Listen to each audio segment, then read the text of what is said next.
What's going on, everyone? Welcome to Real Talk Realtor. This is Real Talk Real Estate, and I'm David Green. And if you're a real estate agent who wants to sell more houses, do a better job for your clients, or build your own wealth, you're in the right place. I am joined today by a fantastic, a beautiful, an intelligent, and a successful realtor from my own home state of California, who I happened to run into at a restaurant with Brandon Turner. It's a very cool story, which I'm going to let Chloe tell everybody. And hopefully you all learned something today about how you can have a better career. Chloe, how are you today?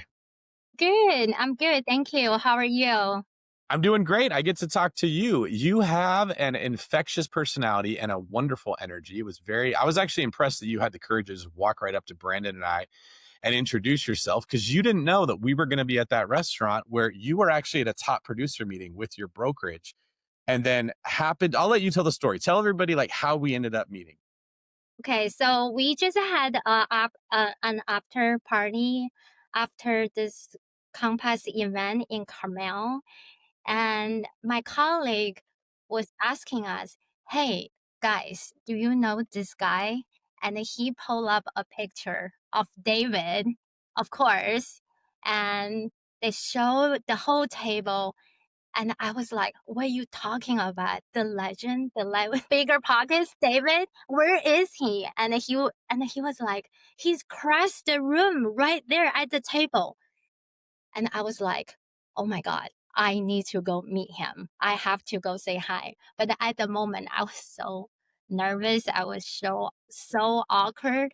I was like, okay, let's just say hi. I believe he's super cool. I ran over, and this whole table of amazing, friendly people, and Brandon Turner and David Green were there having a great time talking about real estate. And I introduced myself and said hi. And they both take a photo with me. I was like, this is my luckiest day. I'm so happy to be here today. Thank you. It was very cool. We're going to get into your story and what you've been through that built up the courage to walk up and say hi when you were very nervous. But I was impressed. Now, I want to know, because we haven't prepped, so I have no idea what you're going to say. What did you think when you saw Brandon and I in person? Did we look the way you thought we were going to look? Was the energy different than you expected? What do you remember about that? I remember you guys were so friendly. When I just run to your table, I was like, this is so rude because you were in the middle of the conversation. You were having fun with your friends. And I'm this just stranger, like whoever, just come over and say hi.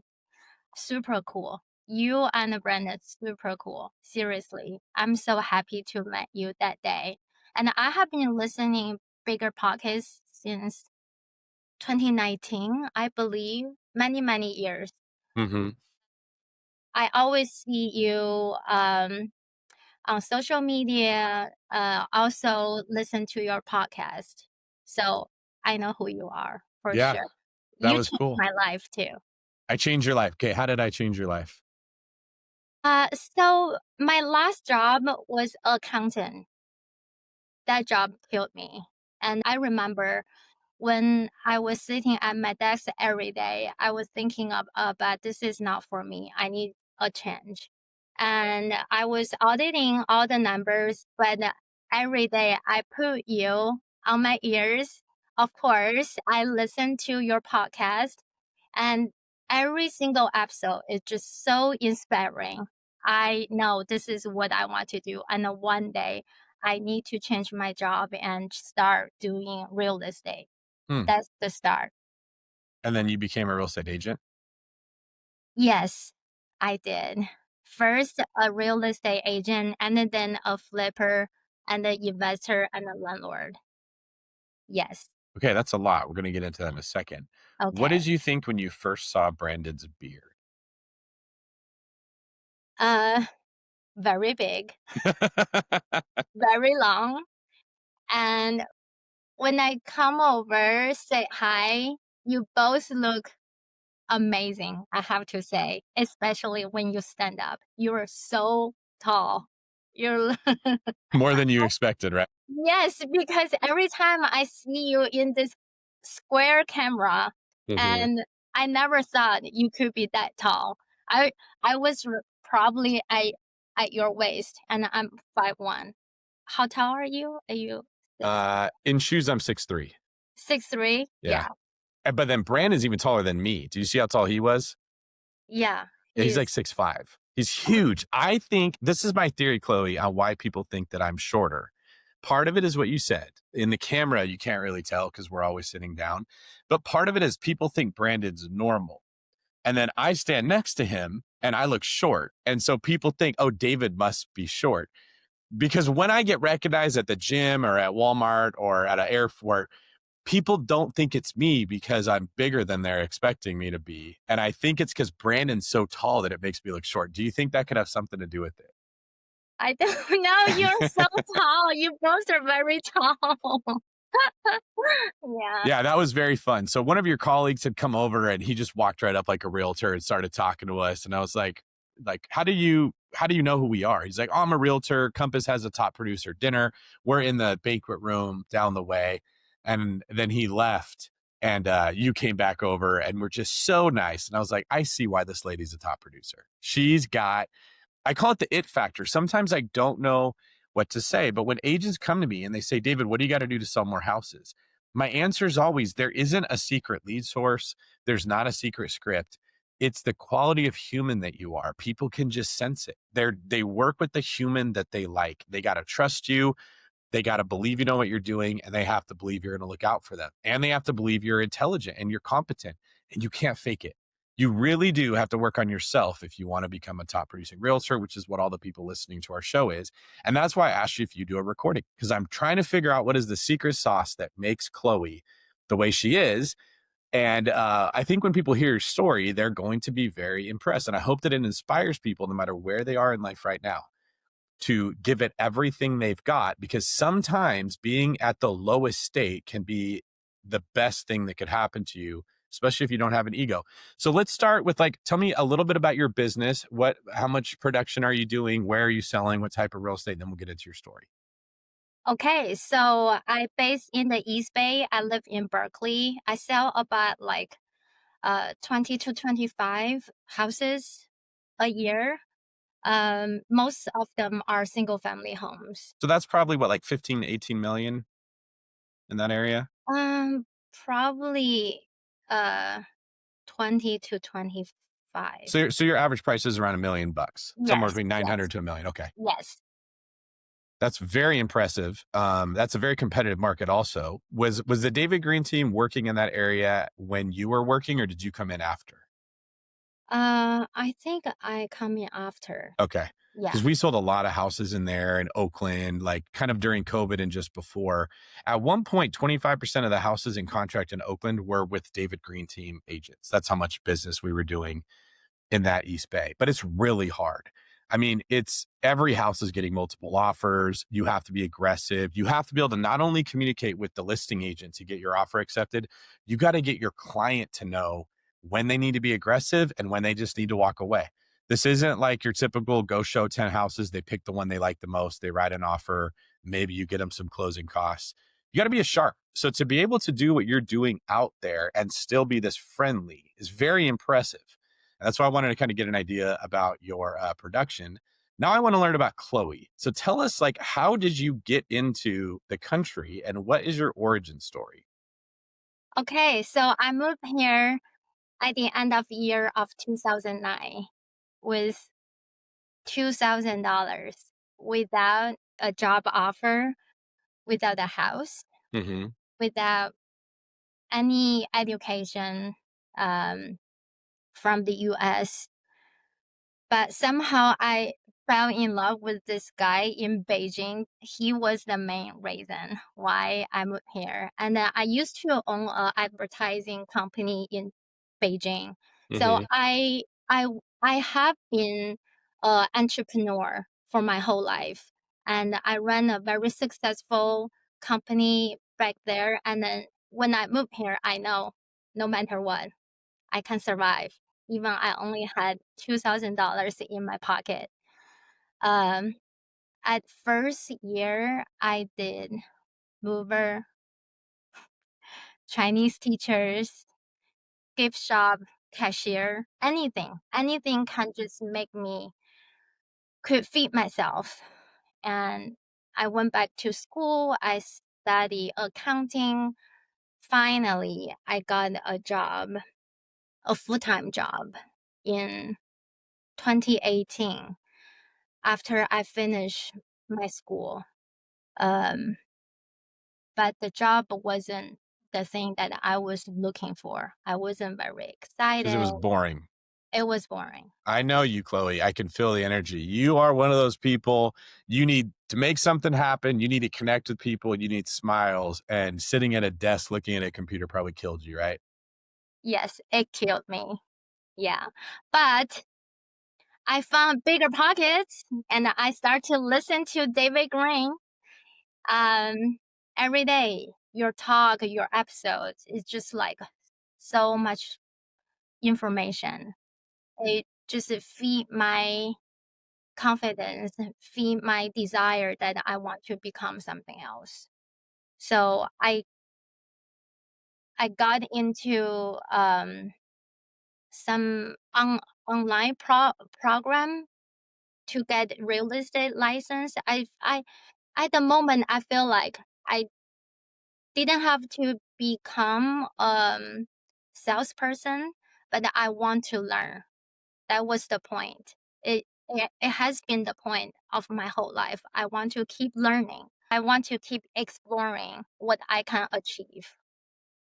That's okay. I want to ask you a question that I've always wondered of people that come here from other countries and then crush it in America. It's fascinating to me.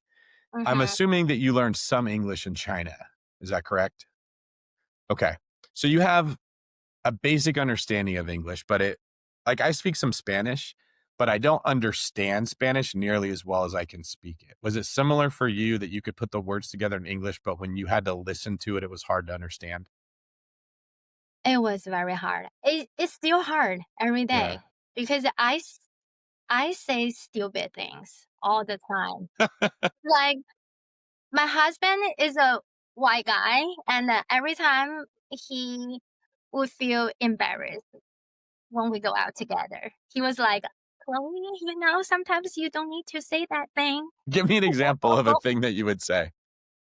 I remember when I first came here and I will go to a restaurant, order something, and they will ask me a question.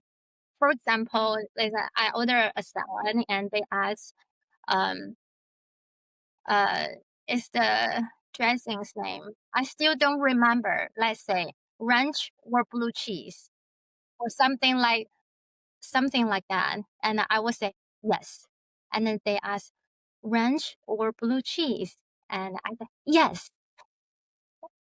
Because I don't know what ranch or blue cheese, whatever. Just give me the salad. I don't So you're saying yes because you're hoping she'll just leave you alone. Yes. Every time when they ask me a question, I say yes, please. But it's actually a question that I need to make a choice. And That's funny. Okay, so here's another question that I've always wondered. If I had to go to school to learn accounting, that alone would be challenging. But if I had to learn it in Mandarin, that's like 10 times as hard. You have to learn a new thing in a language that you don't really understand. So you don't understand the language very well. Now you have to learn a concept being taught to you in a language that you don't understand. And they're using words that even people in English don't understand. When they talk about depreciation and cost segregation and credits and debits and all these accounting terms that when I talk to my CPA, I always got to ask them, can you say that in English, man? Like, I don't know what the hell that means. If I had to hear that in another language, I wouldn't even know what it was like. What was the stress level like of trying to learn a new vocation in a language that you don't understand? it was very stressful. And I had to take two classes, twice. I have to take two classes twice because I failed, of course. But because of I was 35 years old, so my goal was so clear. I knew no matter what, I need to achieve my goal because I have to do whatever I can do to make myself have something in this foreign country. Hmm. Otherwise, I don't have a backup plan. I don't have a mom or dad that can just like, okay, come back home and we will provide things for you, Hmm. right? I have to pay my own rent, my food. I have to provide my kids. If I don't work really, really hard, we will end up in the streets, right? So this is something that if to anyone, if you have your mind set up, you will achieve anything because there's no plan B. Well, here's what I think is impactful about that. If you're stereotypical realtor Karen and your broker says, I need you to go hold an open house this weekend, and you go, oh, what if they don't like me? I don't really have an outfit that I want to wear. What if they don't use me? I'd rather do this other thing.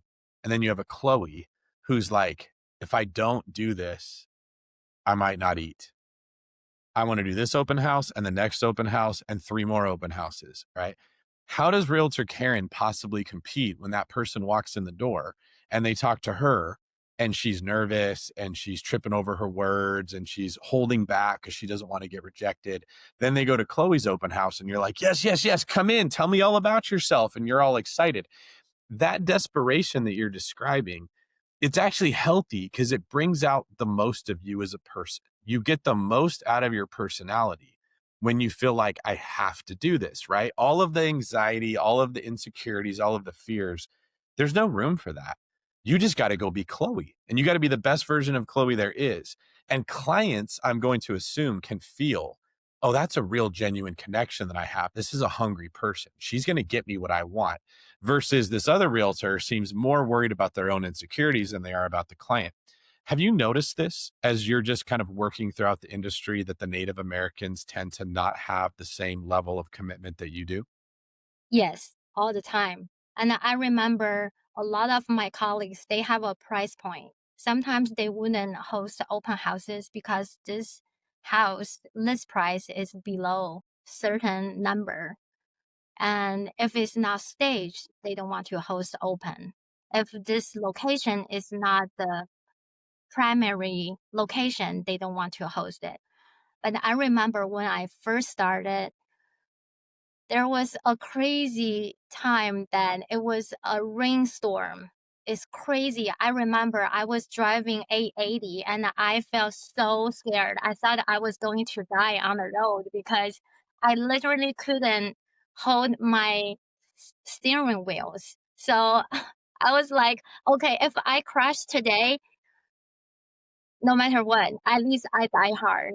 And that day, I got 20 leads, and Wow. I closed half of the leads. That open From an house. open house, you closed Yes, 10 leads that you got out of an open house. yes, yes. It was like a crazy days. People just rolling in. That was a fixer upper. So I think totally I got like 50 groups came in that day, and none of them were represented, and I was, like, so happy. I wrote down all the numbers. I even forgot my, like, iPad to do a fancy way. That day, I just got a scratch paper, a Hmm. pen, and Hmm. I start to talk about how you should invest, and let me talk about what problems the house has. And yes, I closed 10 of Okay. So these. we're gonna dissect this right here and get a good understanding of how you did this. First Okay. off, you didn't worry about technology to make your job easier. The iPad didn't work. You just wrote their names out on a piece of paper. People can tell that shows you're hungry and you want this. When it was raining and you were scared and you were like, all these reasons to just turn around and go home, you're like, nope, I'm doing this. I'm just gonna die before I quit. Otherwise, you wouldn't have even got into the literal door to do this. Now, you get 20 names of people that come in, and you said something I love. I used to do the same thing in open houses. You showed them everything that was wrong with the house. You did not try to sell people on something they didn't wanted. You tried to get to know the client and you said, hey, this house is not for you if you don't like all these issues. This is a fixer upper. I know that established trust with these people. And every other agent is trying to trick them. They're like, don't you love the countertops? Yeah, the backyard's really small, but that's okay. It's less maintenance. People don't like that. They don't like when you're trying to sell them something. They want to sell themselves. You pointed out everything that wasn't good about the house. What was your follow up like with those 20 people once you left? Okay, so I just keep calling them, right? Never read an email because people never really respond to it. Um, I keep calling them. I remember one buyer, I follow up for a year before we close, before we found a house for him. But he remembers me so well. He was like, Chloe, you always check in with me every month, certain time, certain day. I know you will call me and you will just provide some really great houses and always know what I should know and what I shouldn't do. So this is why I wanted to go with you because he was only focused in Fremont Hmm. and I live in Berkeley and it's kind of like pretty far. It's like a 1 hour commute Yeah. each way. With Yeah, no traffic. It's more yeah, with traffic. Right. yeah, yeah, totally. And the one buyer wants to work with a realtor. They want super local ones, like where the Yeah. realtor. They think it gives them an advantage if they're local. Yeah. So I'll give some people some like background into what you're describing here. Fremont is going to be an area where there's a heavy tech focus. It's like probably as far as you can get away from Silicon Valley, but still commute into Silicon Valley. So this is going to be like the fringe area where if you work in Apple and Google, but you want a nice big house to live in, you might go as far as Fremont. Berkeley's an hour north of there. That's where University of California is, and it's like going to be some older homes. It's very different demographic than Fremont. But one of the things you have to be good at to sell Bay Area real estate, which is where most of my career was, is actually talking the client out of the city they want to be in and into the city that they can actually get in. It's that competitive over there. People will say, hey, I'm pre-approved for $1 million. I want to be in Fremont. And you're like, well, they list for 1 million, but they sell for 1.3. You're not going to buy something in Fremont. You can get into Concord, you can get into Berkeley, and they're going to say, I don't want to. And then you're going to have to dance this delicate dance of, well, I don't want you to get nothing, but I don't want to make you buy something that you don't want. I have to get you to realize realistically, this is the market you can fit into. And I know you understand that. I just wanted the listeners to grasp how challenging what you just described is to talk somebody out of really great schools, really good location, a lot of money, not very much crime, into an area that's kind of spotty. Some areas are good, some areas are going to be rough. Berkeley kind of borders onto Oakland, so you get into that like South Berkeley area, it's going to be a little bit rougher. And then if you're in the Berkeley Hills, it's gorgeous. So now you have to be able to explain to this person, when you think of Berkeley, you're thinking of this, but let me show you what you could get and why it's better. That's hard to do, especially for someone that doesn't have English as their first language. Like, how did you pull that off?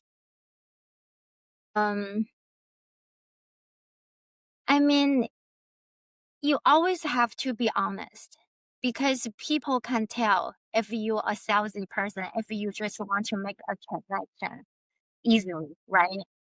And to build a trustworthy relationship, it takes time, especially when your English is broken, right? People sometimes I say something in a weird way, words backwards, right? And but the sincere what I give, the true advice that I give, and what I really see, something like my kids go to school here, what kind of music programs they have in the Berkeley schools, and also the market that I go every day, how much the produce sell, like how much it costs a pound of a pound of apple will cost. It's just like little things. It's just like, and if you talk the details of your daily life with your clients, and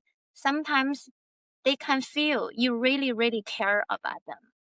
So That's when right. people know you care about them, and then that's when the trust start to build. That's a great point, and that's what a lot of realtors don't think about. They know what they want. They want that closing, they want that paycheck, but they don't know how to give the service to the clients because frankly, I don't think that they put the effort into learning about the markets, and the clients can tell. And you can't fake that. Okay. So this was that one person. Do you remember any of the other 9 people that you closed from that one open house, and any stories you can share of how you did that? This guy came to the open house, and then he just told me one sentence. I like the house. I want you to write it. Actually, it's 2 sentences. And then I was like, yeah, right. Because, for realtors, we have a saying, buyers are liars. Buyers are liars, right? Yeah, Right. they don't really mean anything, right? Uh-huh. And it happened. He called me the next day, said, Chloe, do you still remember me? I said, yes, I do. We met at my open house. And he said, why don't you write the offer for me for the house? And I was like, okay, let's do it.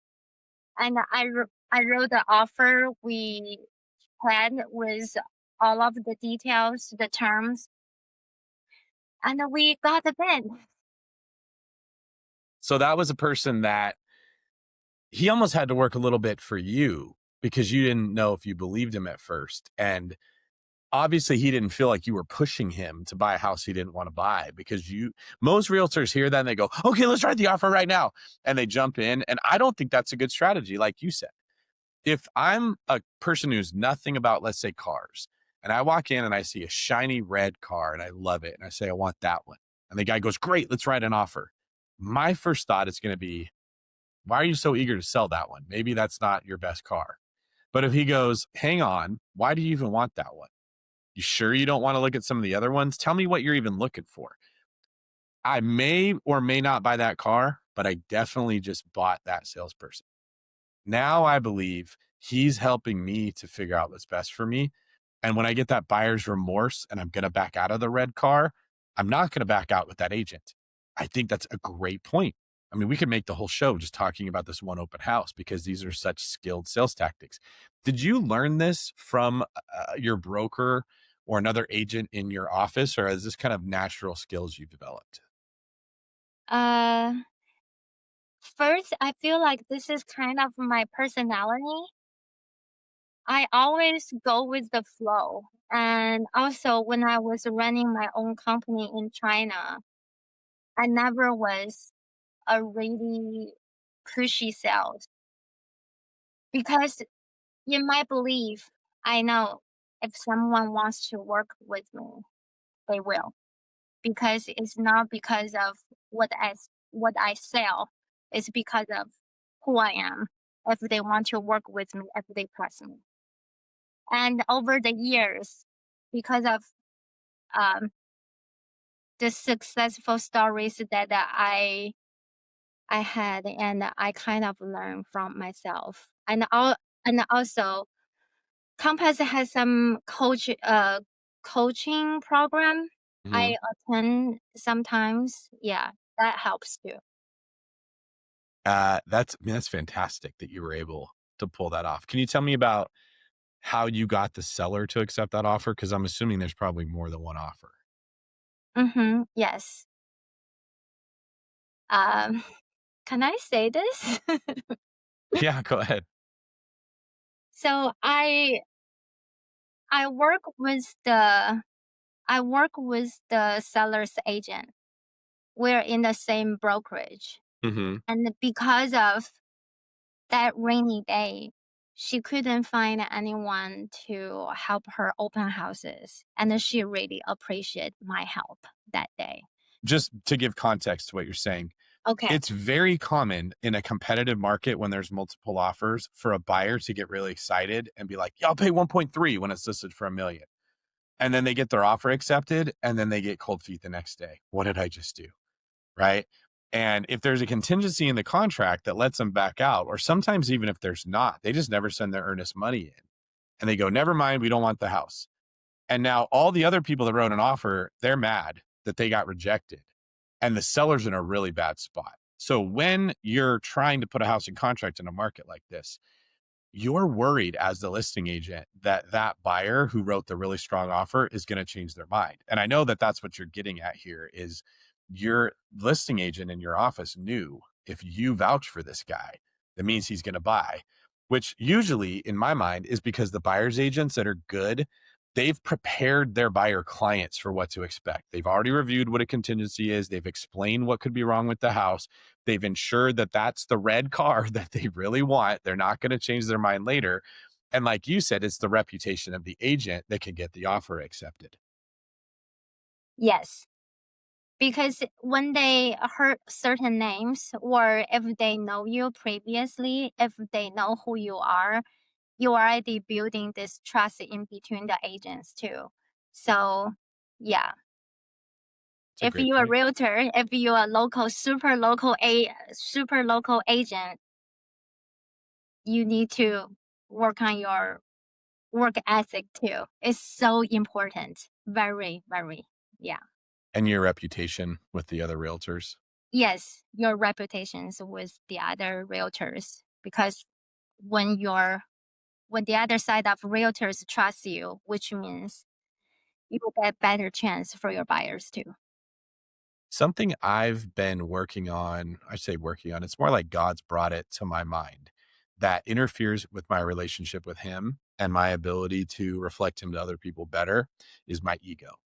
And I don't want everyone to hear that David has an ego. We all have an ego. I'm just becoming made aware right now of my ego. And the ego is the part of me that thinks that I can do it my way. I don't need to ask God. I don't need to ask for help. I don't need to be humble. I can just trust my mind and I can just do whatever I want. And I've noticed that in real estate, specifically with real estate agents, so many of them ruin deals and blow things up for their clients because of ego battles between the agents. And the more expensive the houses and the more competitive the market, the bigger the egos. I've watched deals blow up over the stupidest things because realtors didn't like the tone that the other one gave. They didn't like the way that their transaction coordinator talked to their transaction coordinator. They didn't mark it pending in the MLS fast enough. Like whatever stupid things that sometimes they're like unwritten rules. Like in baseball, we have this idea that it's not in the rule book, but it's understood you're supposed to do it. Okay. Real estate has a lot of unwritten rules. Can you just talk a little bit about some of the things that you've seen when it comes to realtor egos? Because you don't seem to have this problem. You seem to be very humble and hungry, especially for someone who's successful, and how you've noticed that this can get in the way of becoming somebody's best version of themselves. Uh, I do understand other agents have their own standards, because to be honest, we are kind of a higher paid career, Mhm, mhm, right? And once your income at certain point, of course you have a higher expectation for everything, right? Um, but because of I came from so low, the lowest point that I was feared to lose a place to live, mhm, or some basic needs. And I really appreciate every day I have without fear. And I appreciate the job that I have can bring me a nice house I can live in, mhm, provide my kids, and I just feel like, you know, and it's not just like a 500K house clients that you don't want to serve, or 3 million budget clients that's the only ones that fit in in your standard. It's just people need help. People need your knowledge. People want to hear what you think as a as a professional, right? So for me, there's no price point. Hmm. Anyone, trust me, want to work with me, I really, really appreciate the opportunities. That's such a beautiful perspective. I hope everybody caught that. That by taking your here's what I heard you say, by taking your focus off of yourself and your own ego and putting it on the clients and what they need, that problem kind of solves itself. When you want everyone to recognize you, when you want respect from everybody else, you're not thinking about the client. You know, that's funny. This reminds me of the advice I give people when they're about to speak on stage and they get nervous. Everyone goes through this. Like, even you, before we record, you're going to be nervous. You're on the David Green show, right? The way that I learned to get over that when I was hosting the Bigger Pockets podcast and I was new, or when I go speak in front of like big groups, I've spoken at Keller Williams events with over 10,000 people in there. You have to just tell yourself the audience doesn't care that I'm nervous. They pay this money to go to this event to learn something. And I'm being brought in to help them, to teach them. If I show up and I'm focused on my own nerves, I'm robbing them of what they came for, right? The key to getting over nervous is to be a servant and to think about the other people. And it just kind of goes away. Is that something you think you just naturally kind of understood? I think so. I think so too. Yeah. Yeah. But I'm Especially, so nervous. I'm really nervous. but that's my point. You're nervous, but you're still able to do such a good job because you're thinking about the listeners. You're not thinking about your nerves. The people who only think about their own feelings and their own nerves are the ones that show up and give a bad performance. And then it's painful for the people that are listening. So I think this is relevant for everyone who's holding open houses or everyone who's scared about calling that list of 20 people from the open house. We all get that feeling. I don't want to call them and have them yell at me. I don't want to bother them. You get over it by thinking, if I don't help them, some other agent who doesn't care as much is going to get their business and they're going to get screwed up. You're right. Yeah. All right, Chloe, tell me some more tricks of the trade that you've got figured out here that are helping you close this many houses in a hard market. I work really hard. I almost work 24/7, to be Hmm. honest. I know it's sometimes unfair for my family, but right now I know it's the stage that I need to try my best. Like what I said, I don't have a plan B. If I don't succeed, I fail. That's what I always tell myself. I'm not choosy. And if I can take on another new client, I will just do it. Hmm. Even I know this listing won't sell right away. Even I know this person is really hard to deal with. Like the new referral I just took from my colleague. She was so tired working with the buyer. The buyer is so emotionally abusive, yelling at her, and she couldn't do it. I mean, my colleague just could not do it. And then she referred the buyer to me, and we just got in contract yesterday. Hmm. Yeah, it So what was. did you do different with that buyer? You always have to become, because as a realtor, you are not just a real estate agent. You are a therapist. Sometimes marriage counselor, seriously, like a couple's got really emotional. Sometimes you have to in between the fights inside of the house. So you always have to become, never respond with emotions, or it's like even they have really high demand, this is one of the biggest decision of their life, and you need to have that empathy. And then also you also have to have the understanding that you are helping them to go through one of the hardest time. And once you have that mindset, this is the right thing you can do. And after a while, no matter, because people also regret when they are super emotional or rude to you. And when they realize that, they come back, they say, okay, my realtor really are here. My realtor really is here, try to help me. Hmm. She's not trying to tell me what to do, not pushy. not trying to close a transaction. Were they ever abusive with you? Oh, all the time. Yeah. When they are dealing with millions of dollars deal, they can become monsters, to be honest. Like sometimes you receive a really abusive email in the middle of the night. Mhm. I remember one seller sent me an email at 12 a.m. telling me how horrible the job I did for him, like how horrible the staging was. And then the next morning, he apologized right away. He said, I drank too much wine last night. It's just like we do receive a lot of negative Mhm. comments. But what you do, you can't call him back and say, this is wrong to do. We need to Mhm. walk through the whole process and give them comfort and then make them feel secure.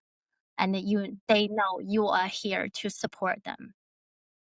I love that you didn't look at this like you're a victim, although in a sense you are if they're being abusive and they're yelling at you or they're calling you names.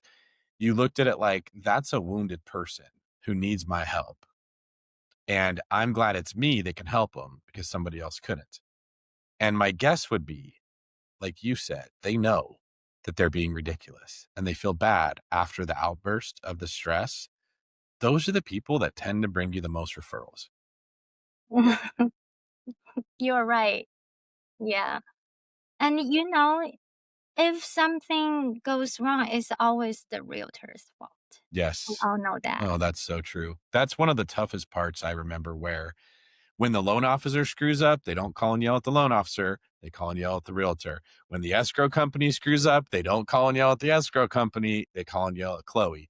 You end up being the one that has to be the therapist because you're the one that has the close relation. You're really the only one that has a relationship with them. The other people are just providing a service. And I also was always kind of irritated that I have to go find the client. I got to lead generate to the public as a realtor. The loan officer, the escrow officer, the title company, the home warranty company, the home photographer, the transaction coordinator, they get to lead generate to me as the realtor. They don't have to go to the public and find the clients. I thought that wasn't fair. And then there's RESPA laws that prohibit getting a referral fee or a kickback to the realtor, even though they're the ones that feed everyone else in this business. They never get fed, but then they're not allowed to get any of that money back. And what it does is it creates all this stress that you are the one that gets yelled at, you're the one that gets rejected, you're the one that gets blamed, but everybody else gets paid. And it seems like that doesn't bother you as much as it bothers some of your colleagues. It doesn't. I mean, life is not easy no matter what, right? I I mean, even you are a truck driver. I believe Mhm. you have all the late nights you have to go through, y- the long road by yourself. Even you are a doctor, right? You have a great job, but I believe, once you have the patients come in super late or a super complicated surgery, you need to do your best. I appreciate my career. I love it. I like it. That's why no matter what kind of things, how hard of the things hit me, I'm not afraid. I'm here to fix the problems. That's my mindset. Always. Yeah. I wish I had a lot of Chloe's on the David Green team. That was the attitude I was always preaching to the agents is the way you think is the way agents have to think. And this is also why 90% of the business goes through the top 10% of the agents because it's very difficult to achieve the level of zen that you've achieved at absorbing all the negativity and just giving back positivity. But that's what they need. And you hit it on the head. They're buying $1 million house. They're buying They're buying a $1.5 million house and they only want to spend 1.1. They don't like that fact that they are forced to spend more than they want to, and they want someone to be mad at. If they can't be mad at the listing agent because they'll lose the house, and they can't be mad at the loan officer because they can't affect the interest rate, and they can't be mad at the other buyers because they don't see them, guess who they're going to be mad at? You're going to be mad at Chloe, right? And you just have to absorb that and then repay them. And that's where the referrals come from. But this is such a rare opportunity to interview a top producer who's honest about the emotional side that goes into real estate that requires someone to be successful. Because, like you said, realtors make a really good living when they're good at this. I just wanted to ask you, do you tend to get a lot of your business from referrals, or are you buying leads? Where's the majority of your business coming from? I never buy leads. I say 90% of my clients, new clients, are from my past clients, my friends too. And also referrals from other agents. Because of I speak Mandarin, sometimes the agents refer me, Mandarin speakers? yeah. And also, because they know my personality, they were like, if, you know, I How don't the, want to be the person. Yeah. did I say that right?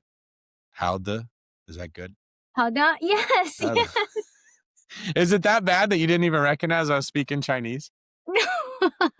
No, I thought you were going to ask a question. Like I'm how the, sorry. and there was more coming. Yeah, That makes sense. yeah, I'm Okay. sorry. That's my Shish fault. it. Shish it. Oh, sis, you're good. Your pronunciation is really good. Bukachi. Yeah, Yeah. I think you're I speak welcome. buhao, but thank you for your kind words. I see why you get a Where lot of did you learn referrals. it? Okay. Do you want me to tell you the honest truth? Yes, please. I have learned that most human beings are afraid to ask questions because they don't want to look stupid. And so if you learn like 6 phrases in every language and you only say those and then you leave before someone can talk back to you, you can make people think that you speak 20 different languages. So so I just learned how to say please, thank you, good, bad, hi, goodbye, like things that you would say to the person working at a checking register or the waiter or somewhere. Like I can speak Spanish, but every other language I just learned like a couple phrases in Russian, in Mandarin, in Tagalog, in German. And then you just say them around other people and they hear it and they go, what the heck? But they just, I guess David learned as a cop how to speak all these languages. Now, normally I don't admit to everybody like I am right now that I don't speak that many. But yeah, I just look it up and like you can use Google Translate and ask how to say thank you. And then it'll even pronounce it for you, right? They'll go, That's shish it. really cool. Yes, yes. I should do the same thing. That's a great strategy. Thank you. I'm going to steal it. My favorite thing is when the person who, well, so first off, you have to guess what language they speak to surprise them, right? So you got to risk being offensive because you might end up speaking Spanish to someone that speaks Tagalog and you look stupid. That's one of the things. You have to be humble to pull this off. But if you say salamat, that's how you say thank you in Tagalog to like the person working at the cash register or the cleaner, it makes their day, right? They feel seen, they feel acknowledged. They don't feel like they're a secondhand citizen that has to learn English. You're kind of showing them a form of respect by saying, I learned your language and I want to thank you in whatever that is. You watch their eyes get big and they'll smile, but then you just got to walk away really fast before they start talking to you and you don't know what they're saying. That's so true. That's so true. If my clients can say 谢谢, oh, Makes you feel good, right? exactly. Yes.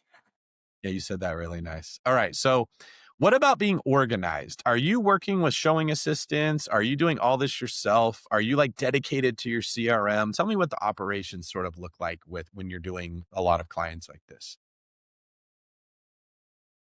Man, I'm not very good at that, but I Okay. will tell you that.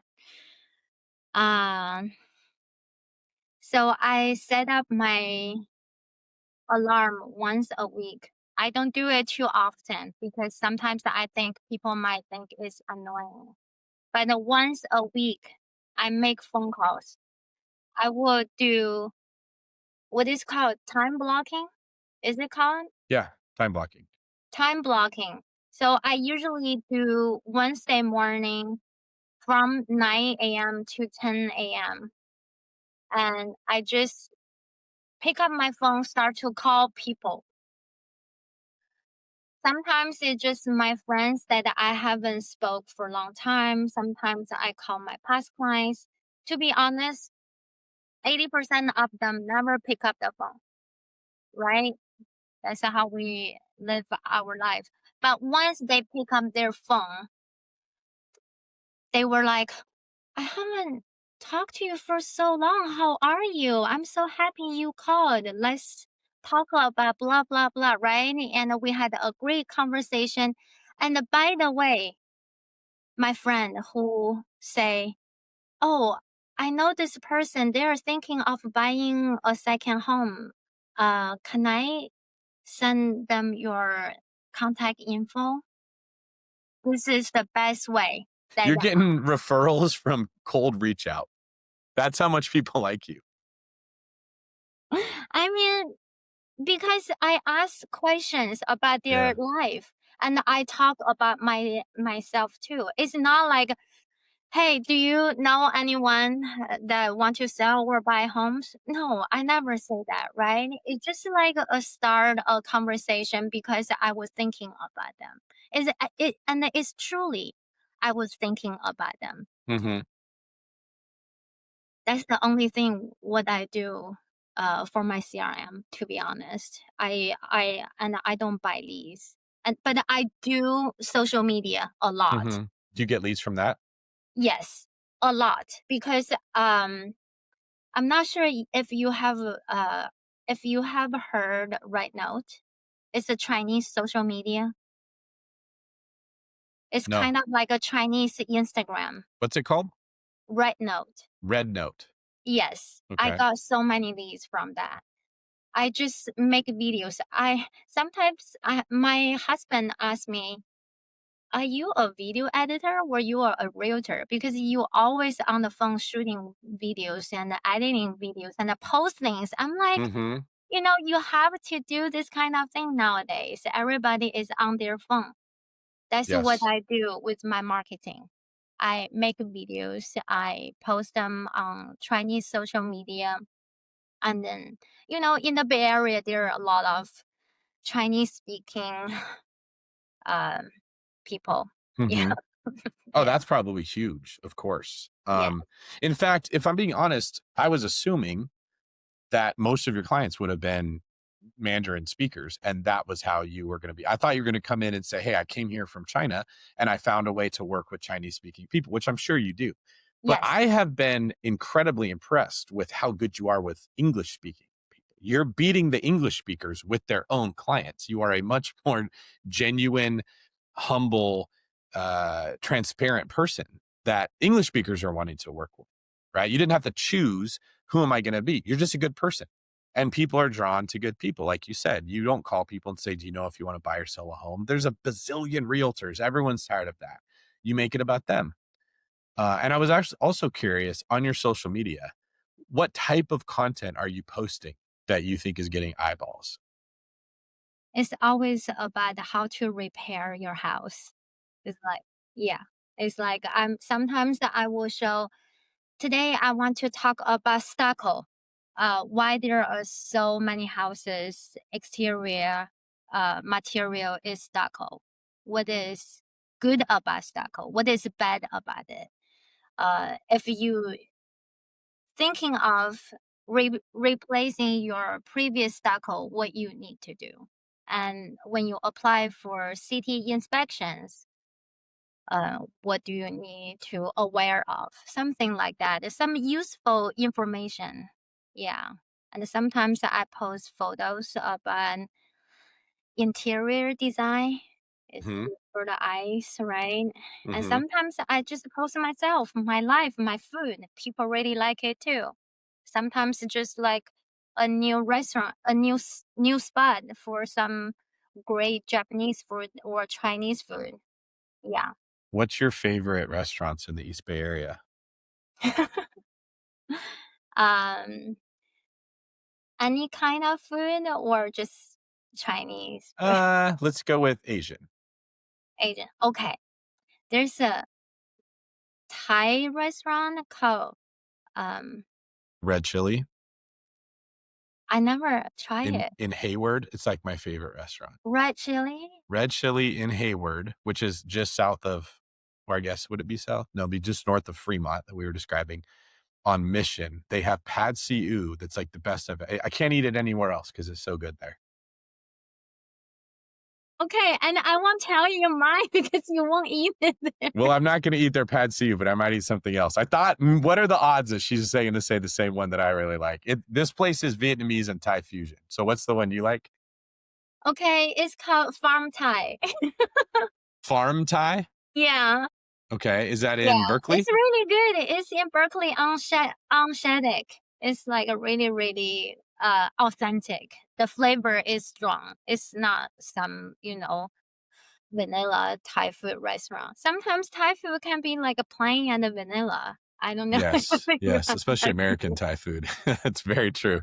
Yeah, yeah. Have you ever been to, it's a Mexican restaurant in downtown Berkeley. Casa's in the name. It's like Casa Bonita, maybe. They have a Casa tres Latina. Latina. Yes. Yeah, Casa Latina is so good. You got to get their tres leches cake. It's like the best in the East Bay. Yes, I used to live like 5 blocks away from that restaurant. I always The one that has all the pictures of Freda inside with her mustache. That's the one we're talking about, right? Yeah, yeah, Yes.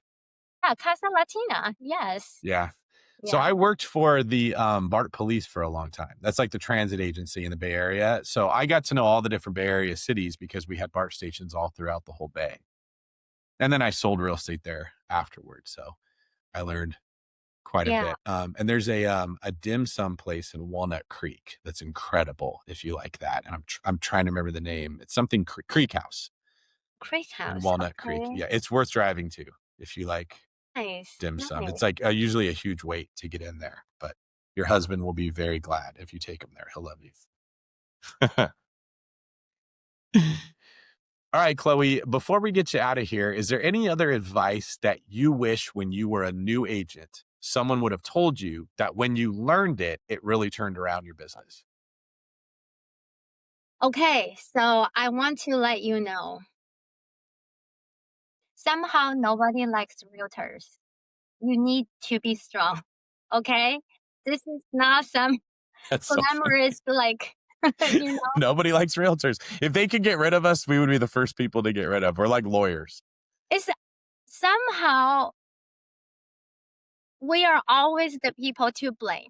Yes. I'm not sure if you agree with. Yes. If we make the transaction too easy, too fast, with no problem, everything is smooth, and then they will feel like, oh shoot, hire why do I hire her? Right? I c- Mm-hmm. I Mm-hmm. could just sell the home myself. That's a great And point. If you do an amazing job, they're like, well, why did I even hire you? I didn't need you. exactly. And if the transaction is so long, if you are working with the buyer for 2 years They blame you. and they still can't find a perfect house for them, it's your fault. Yeah. Or if It's the house never doesn't sell, it's your fault. yes, exactly. That's such a good point. Yes. So be strong and never take it personal. If you're a new realtor, you know, and when you just start when you just started, never be picky. You just take whatever you can to start. And over the years, building your sphere, building your experiences, and then you will have more confidence about how you can serve the best to your clients. This is That's my incredible advice. I love that. I didn't think you were going to be ready to answer that question. And you answered it like you're Miss America at a pageant and you had the perfect answer ready. That was so good. Nobody likes realtors. So you got to be nobody strong. likes us, Yeah. seriously. And it's a really hard job. It's so hard. A lot of people just think, oh, they just like put like a nice clothes and open the doors and that's it. No, it's not. The whole process, finding the right house, finding the problems, reading hundreds of pages of disclosures, Mm-hmm. understanding what might cause some major repairs for the future owners, Mm-hmm. and the lending process, everything. The appraisal process, the But escrow process, the city exactly, zoning process. Like, yeah, it's always what it seems like is the client goes to the realtor goes to another person, and that person does the bare minimum and pushes it back on the realtor to go solve the problem. But you also never want to go tell your client, look at everything I just did, feel bad for me. So you just shove it down and you do it yourself, and they yell at you and they get upset with you. And like you said, you have to be able to just absorb all that negativity and try to return positivity. And one of the ways that I got through those moments, that's really good advice, was I told myself, look, when this is over, I'm going to have a $15,000 check. Am I willing to have everyone hate me for now and love me at the end and have $15,000? Or would I rather not have $15,000 and just be done? And the answer was almost always just put up with it. Just let them yell at me. Just let them blame me. Let them have someone to vent to. Let them tell me how unfair it is, because I don't know at the end of the transaction if any of them still felt that way. Once the stress is gone, they always come back. We're so sorry. That was rude. My husband shouldn't have yelled at you. My wife shouldn't have yelled at you. And the truth eventually comes out, and they see at some point what you did to try to save the deal. And then you get paid. And if you did a good job, they will send you referrals. And that, especially as a new agent, every client you have, you're not trying to close a deal. You're trying to close a deal and get their business in the future. So you have to give great service. You have to have a great attitude, because if you close the deal, but they don't like you, that's all you get.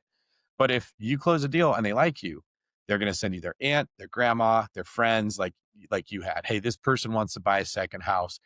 And that's how you build a business of people coming to you, so that you don't have to get yelled at by people on the phone forever like you did in the beginning. that's true. And you're on the way, Chloe. I can't wait to see how your career continues to progress. We're going to have you on again in the future. I connected you with Christian, my partner with the One Brokerage, and we're going to see what we can do to help scale your business. And if you're listening to this and you think, wow, this is such a great podcast. Well, first off, it's because of Chloe. So thank you, Chloe, for being here. But second off, please take a minute to like the show and subscribe to the channel if you haven't already done so, and leave us a comment so Chloe can know what you thought about her performance. And you can let me know if you know a realtor that you think I should interview on the show. Also, I'm going to be starting my own brokerage, and we're going to be selling houses all across the country. So I am looking for brokers in different states who are interested in hanging their license with the company, so that we can recruit agents underneath them and hopefully be a bunch more Chloes. Not that we're going to find a bunch more Chloes. You guys are very difficult to find. I hope your husband wakes up every day and thanks God that he hit the lottery and was super lucky, and watches the show and is very proud of you, because we all are too. Any last words before we let you get out of here? That's it. I really appreciate your time, and I was so lucky to meet you that day at the restaurant. Oh, so happy. Thank you. Well, now everybody else got to benefit from that too. So thank you for giving us your time. We'll have you on again. We'll make sure we stay in touch. And thanks everybody for listening. We'll see you next week on Real Talk Real.